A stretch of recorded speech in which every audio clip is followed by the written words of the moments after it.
Hi everyone, today we're going to be making these yeast rolls.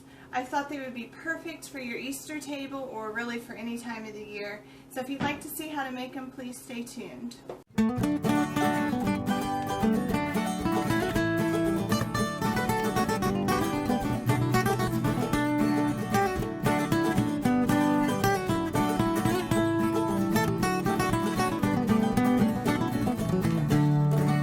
In a saucepan, you want to melt 2 tablespoons of butter.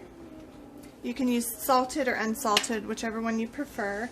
A 1/4 cup of milk and 2 tablespoons of sugar. And you're going to melt this until the butter's melted and the sugar is completely dissolved. So that's going to take a few minutes. After your butter has melted and the sugar's dissolved, you're going to set this to the side and let it cool down for a little bit. You don't want it to be like room temperature, but you don't want it to be as hot as this either. So I'd say maybe about 100 to 105 degrees. Now you're going to pour your butter and milk mixture into your stand mixer. You want to use a stand mixer with a dough hook for this because it's going to be a very thick dough. Next, you're going to add 3½ teaspoons of active dry yeast and 3/4 cups of warm water.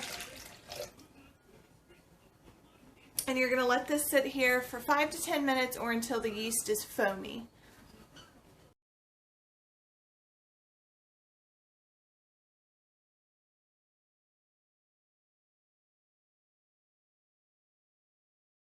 Yeast is nice and foamy, you're going to add in 2 cups of all-purpose flour,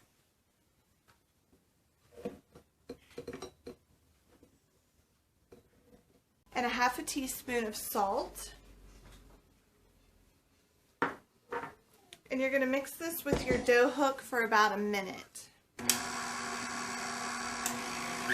After your dough has formed a ball, you want to put it in a greased glass bowl and kind of turn it so that the oil is on the dough.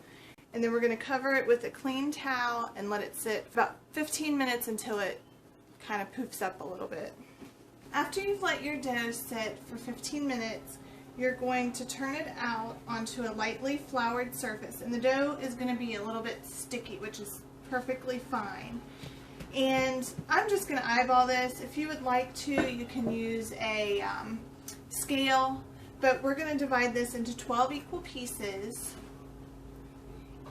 And like I said, I'm just eyeballing this. I'm not going to worry too much about how equal it is. And then with each piece, you just kind of want to knead it a little bit. And then we're going to divide that into 3 pieces. And then we're going to roll it into little balls, and then we're going to put it into a greased muffin pan. So put all 3 balls into a pan like this. So after we have this all set up, we're going to cover it with a dish towel, let it sit for a few more minutes until they kind of puff up again, and then we're going to bake these at 425 degrees for 9 to 12 minutes.